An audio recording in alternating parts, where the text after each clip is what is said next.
Look at what's happening right now in Ferguson, Missouri. This is police in full riot gear. Jenna Hanchard is there right in the middle of it. Let's get straight to her to find out what is going on. Jenna. Well, the unrest started about 20 minutes ago. As you can see, the police just lined up there with their riot gear. Photographers here have put on now gas masks because they're preparing for the worst. They're preparing for that tear gas.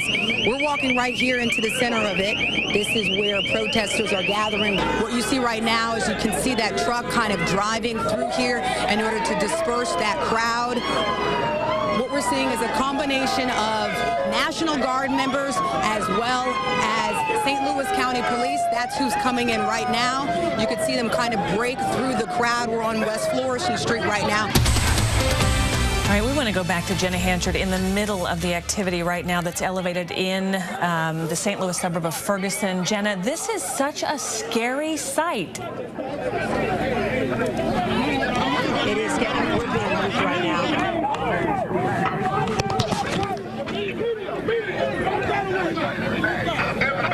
So we're being pushed back right now by police who are lining up. You two, everybody get back. What we've seen in the last 30 minutes here is we've seen tense moments between protesters and police. And now, right now, you're seeing police line up. And you're seeing a lot of community members trying to organize and keep people calm. So the people right here in the center, those aren't police officers. Those are community leaders. Chaos and panic. I thought he was just shooting an air rifle or something. All of a sudden, he shot at me. A tragedy unfolds in Overland Park as a gunman opens fire at the Jewish Community Center and Village Shalom Assisted Living Center just blocks apart. 3 are dead tonight, including a 14-year-old high school student. I know that they're in heaven together. My dad is Popeye, and my son is Reed. The suspected shooter is now in police custody, and now the questions. Who would do this and why? NBC News is identifying him as Frazier Glenn Cross Jr. He's in his 70s, and he's from Aurora, Missouri. We have live team coverage now of today's breaking news. Jodianne Thompson just spoke with the mother of one of the victims in today's shootings. And our Cynthia Newsom talked with the witnesses, and our investigator Melissa Yeager uncovered details about the man now booked into jail on this crime.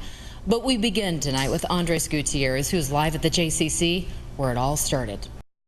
It's one of the toughest decisions you'll make, trusting someone enough to come into your home and care for a loved one. That's true. There's a system in place that's supposed to protect you, but a 41 Action News investigation uncovered a questionable caregiver slipping through the cracks. Ryan Kath is one family's shocking home care nightmare, and they're warning to others. I love having that reminder of her big smile. Lou Joris spent 40 years as a model in Kansas City, remaining ageless for decades. She's 84 in this picture. But gone are the smiles and the days of walking down the runway. Here we go, Mom. 1, 2, 3. A fast and unforgiving disease has stolen all of Lou's muscle movement, even her ability to speak. I feel like now I'm her voice. Her son Peter is now her round-the-clock caregiver. Doing okay, Lulu? When her condition worsened last summer, Peter needed to find someone who could help while he was at work. A family friend recommended Barb Lowski, who visited the house for an interview. Telling me everything I wanted to hear, basically. So she almost sounds perfect. Yes, yes. That's exactly what she sounded like. At first, Peter says he overlooked little red flags, but then... When was the moment you knew? I saw her wearing a shirt. That shirt? A distinct Paris design Peter instantly recognized. He secretly took this photo and then rushed down to the basement where he'd spotted it a couple weeks earlier. That's where the shirt was. It was missing. I thought, what in the world? Who is this woman? What else has she done in my house? Peter then took this video of his mom, who could still see and understand everything going on around her. If you saw Barb steal your things from the house, I want you to raise your chin up. Peter eventually called police, who investigated Lowski's recent trips to pawn shops. So all this is melted down. One of the items sold for cash, his mother's 1941 class ring. That really impacted me. It really made me feel violated for my mom. But Peter's mom isn't alone. Last year, Lowski was a caregiver for Tilly McGann in KCK, hired through an agency before she had a criminal record. When family became suspicious, the owner of the agency placed hidden cameras in the home and caught Lowski red-handed. That Wyandotte County conviction was June 18th, the exact same time Lowski was working in Peter's home. It wasn't even a speed bump to her. The fact that it didn't even faze her, it didn't stop her at all. Nothing stopped her. And it doesn't end there. Even after the KCK arrest, 41 Action News discovered Lowski briefly worked with 2 different home care agencies. Background checks didn't detect the pending criminal case. A Leawood woman filed this complaint with the state after Lowski watched her elderly father, Harold Benson, for a weekend, apparently asking the full-time caregiver if there were any cameras in the house. Financial abuse and exploitation is a growing issue. Leslie Hale manages Adult Protective Services in Kansas. Bottom line, she says families need to do their homework. Hale recommends checking local court records, calling references, and searching state registries for abuse, neglect, and exploitation. Experts also recommend using a licensed caregiver agency because they should do all those things, and they have liability if something does go wrong. A lot of people just think that if they do a KBI background check or criminal check, that's all they have to do. And there's really more to it than just that. Our background check revealed yet another theft conviction from January in Johnson County, which means Lou Joris's case is now the 3rd felony charge against Lowski in the past year. Ryan Kath with Channel 41. We tried to get some answers from her.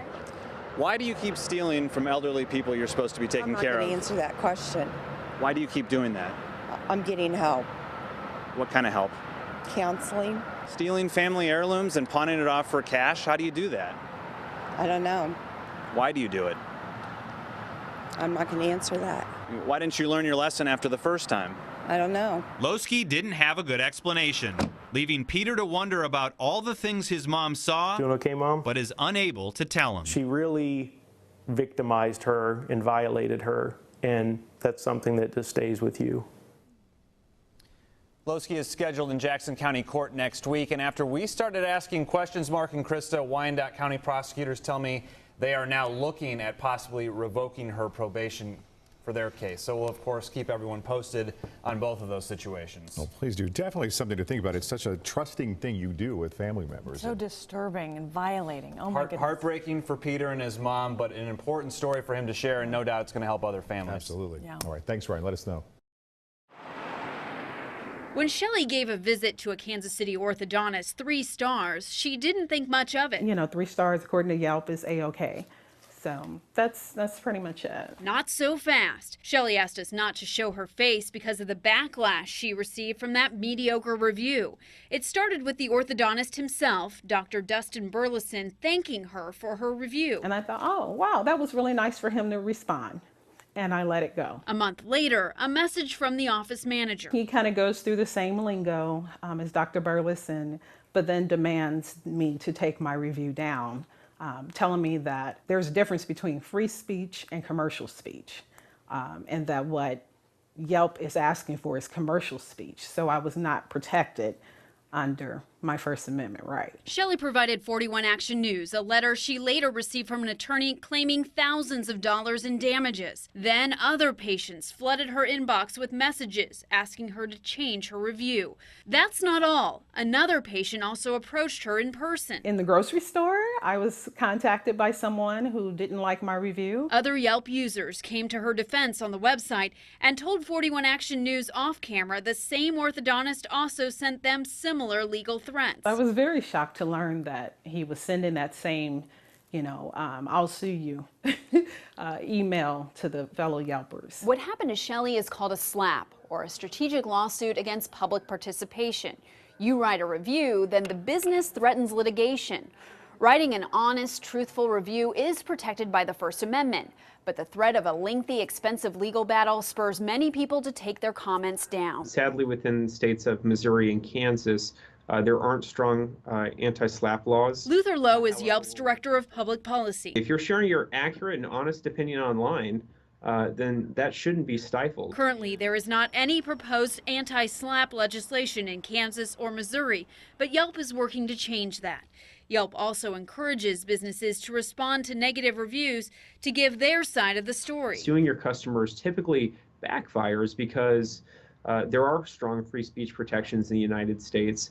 And when you sue your customer, you risk just having a lot of unwarranted attention to a matter that could have been resolved using private channels. Over the phone, Dr. Burleson told us negative reviews started popping up after he stopped advertising with Yelp. So he hired a marketing firm to deal with what he believed were fake reviews. But as we worked to verify that story, we found parts didn't check out. For instance, on Yelp's page, Dr. Burleson is still listed as an advertiser, and the attorney who sent Shelley the letter actually is a family law attorney in St. Louis. We contacted Dr. Burleson to follow up by phone, text, and eventually dropping by his office. We found no one at all in the waiting room to greet us or answer questions, something Shelley described in her review that contributed to her 3-star rating. Shelley says she doesn't plan to take down that review. I'm not going to be bullied because he has the money or the resources to do that.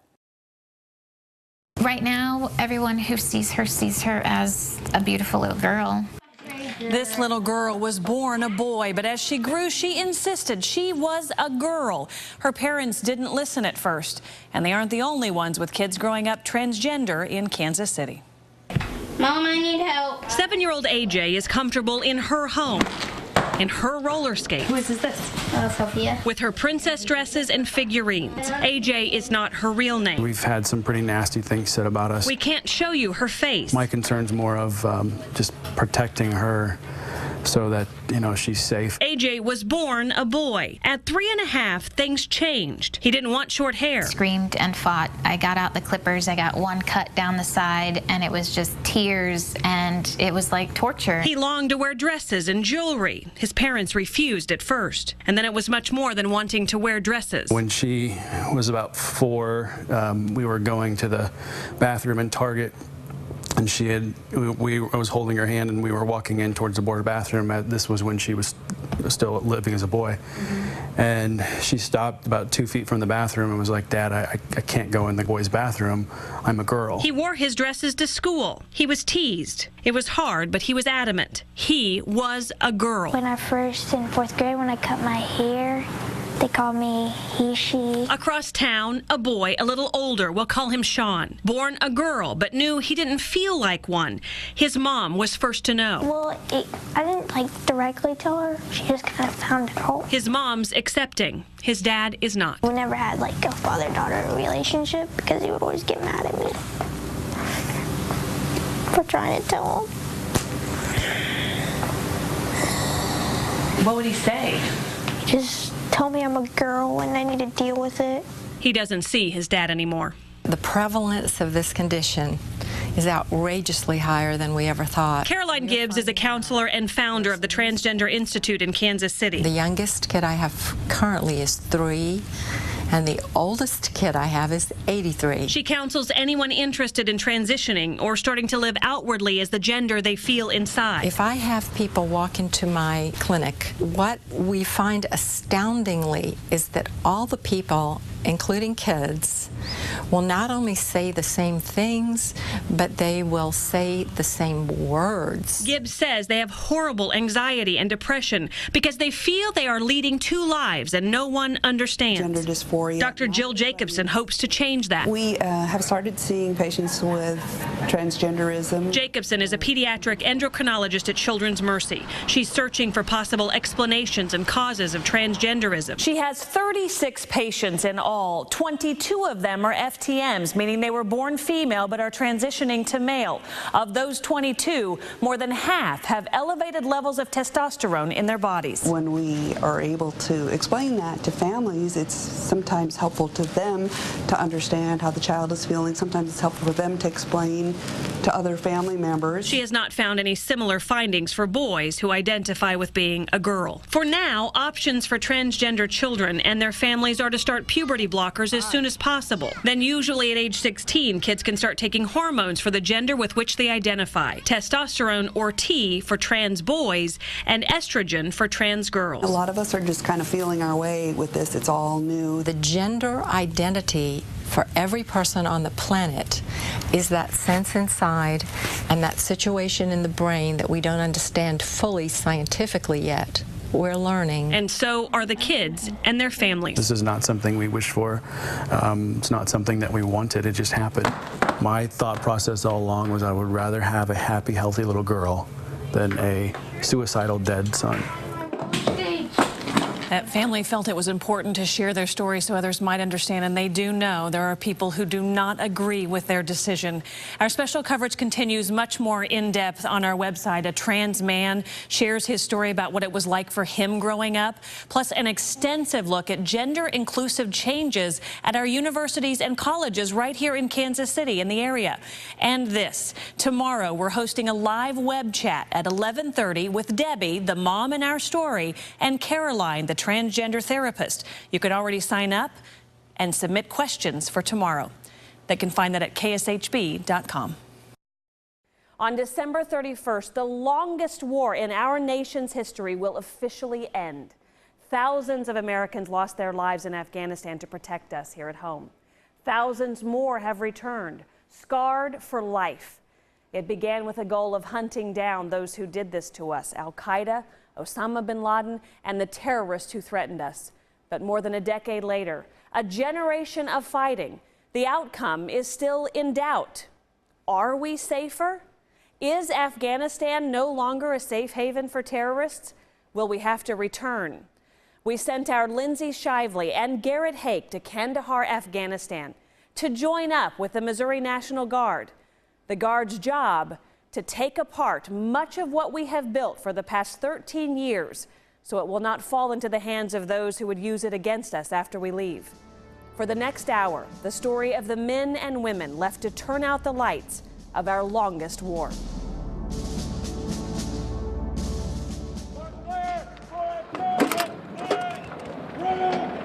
The weapons that finally end America's longest war won't be the howitzer, the F-16, or the mighty armored EMMY.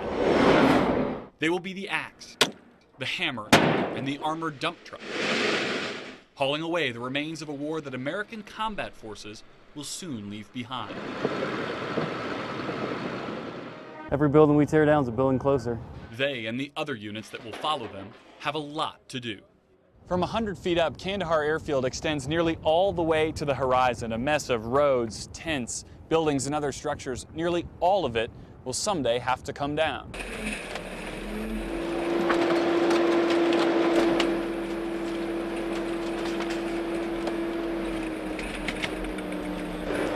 All this destruction does have a strategic purpose. The 276 has broken down outlying bases that the Afghan National Army either didn't want or couldn't defend on its own.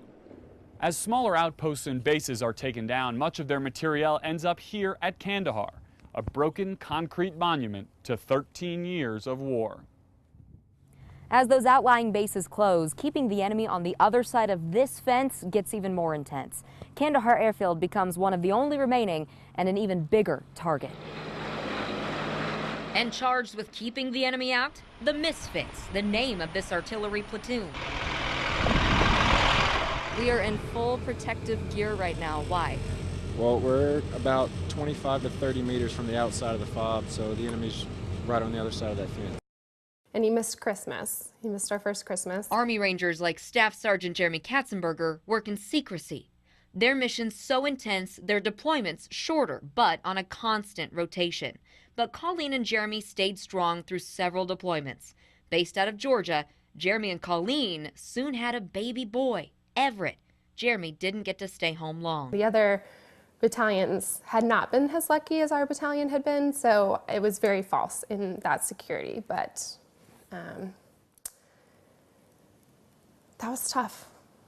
That's tough. In 2011, in the middle of Jeremy's 6-month deployment to Afghanistan, Colleen took 7-month-old Everett on a visit to see her parents in Kansas City. My parents took me to the airport that morning, and they came home from the airport, and like an hour later, a car pulled up with 2 men dressed in their Class A's, and they came to my parents' door.